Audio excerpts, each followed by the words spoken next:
Well, Arlo, I imagine you can play pretty much anywhere that you want. I know when you're on tour, you come back to Wisconsin quite a bit. Why do you always come back here?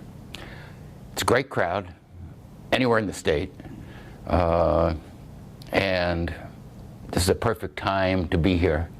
The weather's great. I mean, who'd have thunk? Get up here, it's a little iffy at times. It can be. And it's going to be soon. We all know that.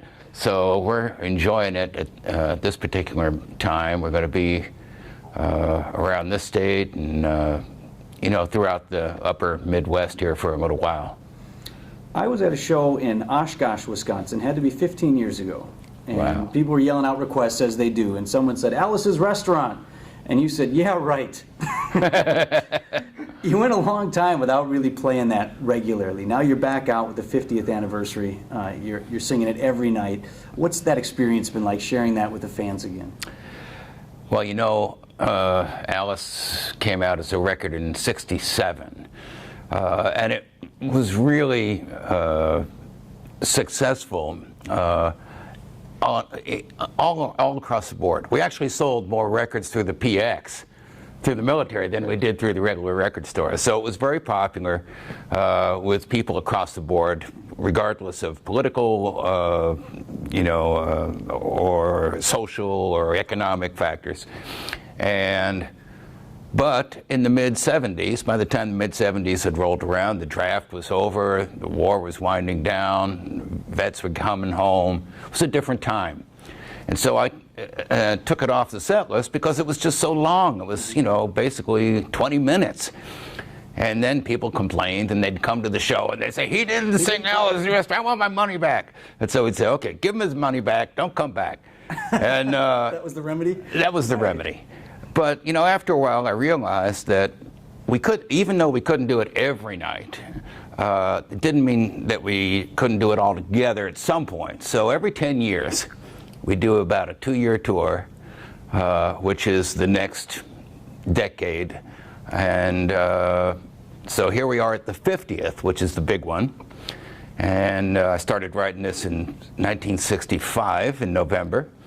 And here we are 50 years later, just about to the day. And it'll be out on the road with us for a while. And everybody that I asked not to come back is going to come back, and they'll be happy this time. And it'll be a lot of fun. I think this genre of music, more than any other, it's a generational thing. You pass things down. Your father to you. I know Abe's toured with you for many years. Your daughter's, is she out on tour with you? Yeah, she is. My daughter, Sarah Lee. So, I just wonder, is that a reason for you to still be out here, to be able to continue to share that with them? I think the reason I'm out here is because I remember making a conscious decision when I was 18 that I was not going to know how to do anything else. Because my mom had said, Arlo, if you want to be a singer, that's fine, but audiences can be fickle. You ought to know how to do something else. And I remember thinking, if I follow her advice, if it ever gets tough, I'll do something else. But if I don't know how to do anything else, I'll stick with this. And so I went against her wishes, and I burned every bridge to everything I could possibly do otherwise, except maybe be a bartender or something. And I'm still doing it. And the times did get tough at times, like in everybody's life. It goes up, it goes down. And we've got through it, basically because I think we just decided I decided not to do anything else. I know some artists have talked about people assigning meaning to their songs that they didn't necessarily intend, or even, Pickle Song, for example, that had no meaning, is by your own admission, and the great story about how they were studying the lyrics and things like that. I mean, do you find that that is something that people do with your music? Well, you know what? It's not so much the meaning, but if you fall in love on a particular day, the music that's playing becomes part of the soundtrack of your life. It doesn't matter whether it's a good song, bad song, indifferent. It just becomes part of it, so that every time you hear it, you remember. And it calls to memory times of your life, like driving down a road. You come to a place that's familiar. You remember it from the last time you were there, or the umpteenth time that you passed through there. And songs are like that. Songs become part of other people's lives. It's not the same for me, because we're doing them all the time. But for most people, songs like City of New Orleans or Alice's Restaurant or Coming into Los Angeles or anything that I'm known for has become part of somebody's life somewhere down the road. And when they hear those songs again, it ties together the time in a way that hopefully makes you feel good about it. Do you have favorites that you like to play? Not really. I do, but I have favorites I play for myself when I'm sitting at home. Right. It's not the same stuff we do on the stage. But there are songs that are the same for me. Could be an old Everly Brothers tune or the songs I grew up with, or an old Beatles tune or something like that. And I'll sit there with my friends, and those are the kind of songs that we will sing, just like everybody else has songs that they play or songs that they will turn on for different circumstances. So yeah, I got those. Anything else? I guess after all these years, what motivates you, what still drives you to go out on the road? Well, it's kind of fun for me because, you know, we have entered into this big sort of social media something. And somebody wrote me the other day and says, what does folk music got to do with social media? And I thought about it for a minute and I thought, folk music is social media. That was the original social media, and it's still relevant in the same way that people communicate today with their computers and phones and whatever. The songs that people told for the last 30,000 years, the histories of people, the way they communicate and how they know what's going on. Most people, for most part of history, could never read. So the way you knew something was going on is that somebody would sing a song about it. Well, that's not any less true today just because there's the addition of all the technological stuff. It still works. It still holds true.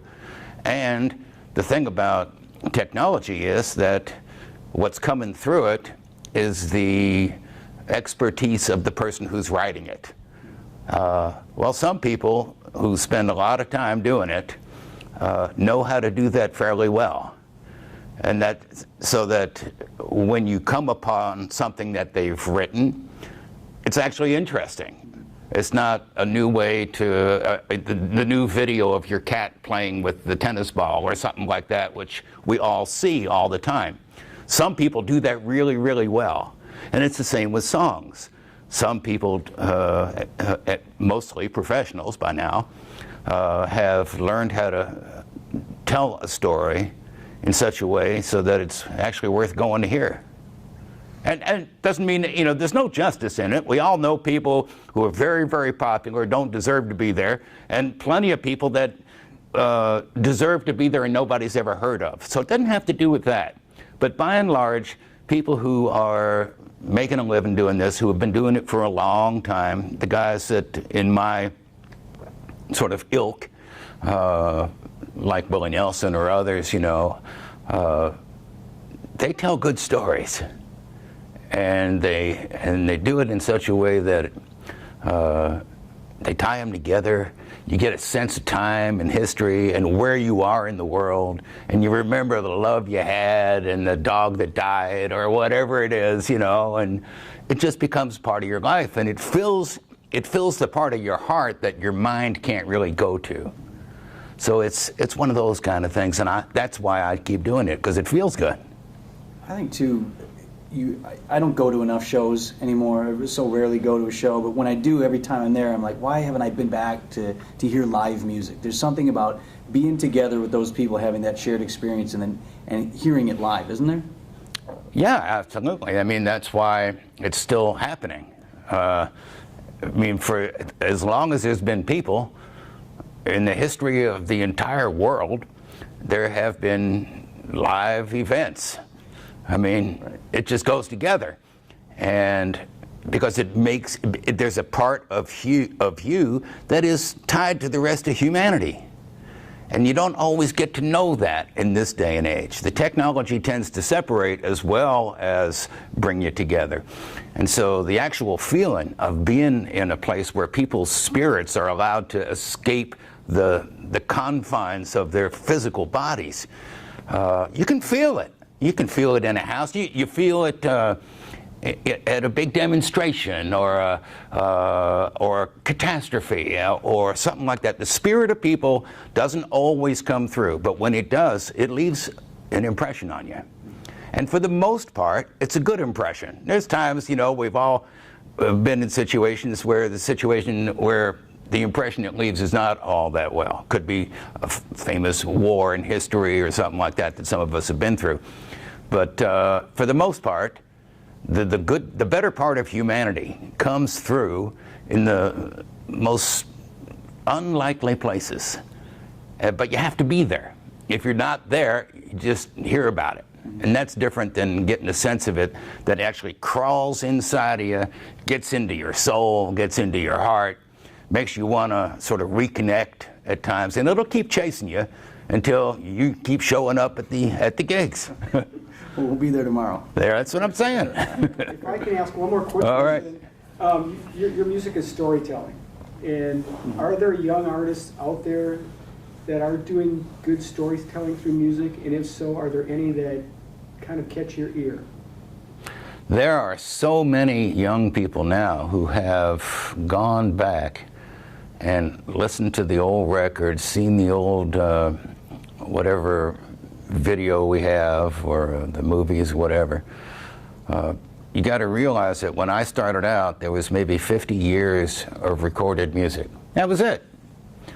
And at that time, what they were recording was the previous 30,000 years because nobody had ever recorded it before.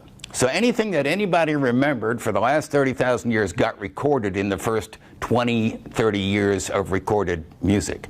They recorded speeches, not just songs. It wasn't entertainment, it was history. So they recorded all that stuff. And my dad and all his friends, for the most part, sat around recording old ballads and shanties and cowboy songs and other stuff. People don't do those songs today, but they have access to them. And I had access to the first 50 years of that when I was learning my stuff. Now people have 100 years of stuff. That's a lot more to go through. And so they tend to acquire the techniques and the skills a lot younger than I was able to do. And so there are people who are really capable. Now, it takes the same amount of time to be able to be convincing. There are a lot of great technicians, but to be convincing every night, that has to do with art, and it has to do with discipline, and all the other stuff that you don't acquire in the same way. You have to actually go out and do it, and there's skills to doing that you can't listen to on a record. I remember hearing a record of my father. I listened to all the old records, and they were all songs that were recorded in studios and with friends and stuff like that. Until one day, just about 2 years ago, we discovered a live recording. There weren't any. Nobody knew of any. Somebody showed up with a wire recording of a concert that he did. And I sat there with my sister, and we listened to this thing. We had never heard our dad in concert. All we had heard was the records. And we looked at each other, and we're going, that's why people liked him. It wasn't just the songs. It wasn't that he was a songwriter or a protest singer or stuff like that. He was a great entertainer. And he had the audience in the palm of his hand. You could hear it on the recording. And not only that, he started going off, drifting into these crazy tales that seemingly went nowhere and then somehow got back to the point. My sister looked at me, she said, I thought you invented that. Right. I thought I invented that too. And there it was. It was more genetic than art. I hated that part, but what are you going to do? You were surprised to discover that? Because you were describing your show to me. it blew me away, because I really thought that I had done something that was unique and different, you know, just finding my way through life. And all of a sudden, here's this guy doing the exact same thing, even better than me. And I thought, oh, geez, how many decades more do I have to do this to acquire that same sense of magic, is what it is. When you do the same thing over and over and over and over again, like a song like City of New Orleans I've sung every day since the 70s. Well, to me, that song is pretty big. I know my way around every little note. But when you're hearing it in the audience, it's over in 3 minutes. So what I have learned to manipulate by doing it all those times is something you're not even aware of. That's magic. That's what a magician does. Gets up there, he's practiced it, knows the routine so well that your eyes don't even see it. And it looks to you like it's magic. Well, that's what a great entertainer is. Somebody who has done it so often that the art of it is lost because you're caught up in the story, or you're caught up in whatever, the theatrics or whatever. That to me is the art of it. And that's what we do. Is it different, you know, when you drop into your storytelling and you keep the song going and you hop back in, do you find that it's different show to show, or is it usually pretty standard? It's different every second. It's always different because the audience is always different. The house is always different. You know, you open your mouth to sing and a fly comes in and that's different. You know, it's a different fly every night.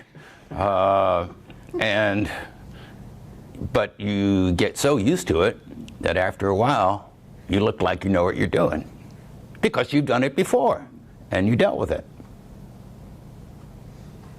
I do have one last question. Please.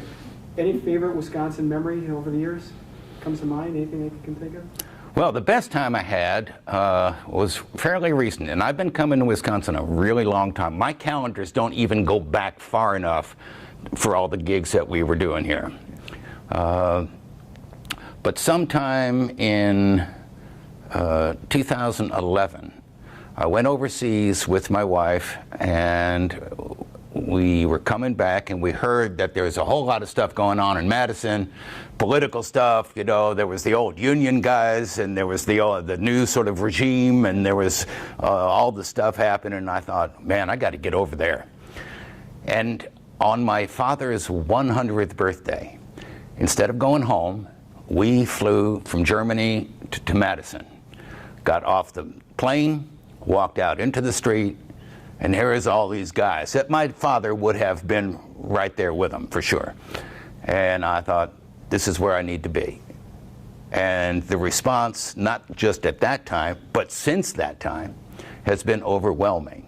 Even people that criticize my political thoughts or whatever understand that sometimes you got to give credit to somebody who is willing to be where they think they need to be. And that's true for everybody, right, left, center, I don't care where they are. You appreciate the people whose concerns are real and not just manufactured for the moment. And when I was there, I was able to sort of carry on the spirit of the family for all of those folks whose parents and grandparents grew up singing those same songs. And to me, that was one of the highlights. Perfect. Thank you very much. Wow, that's great. fantastic. All right, then I'll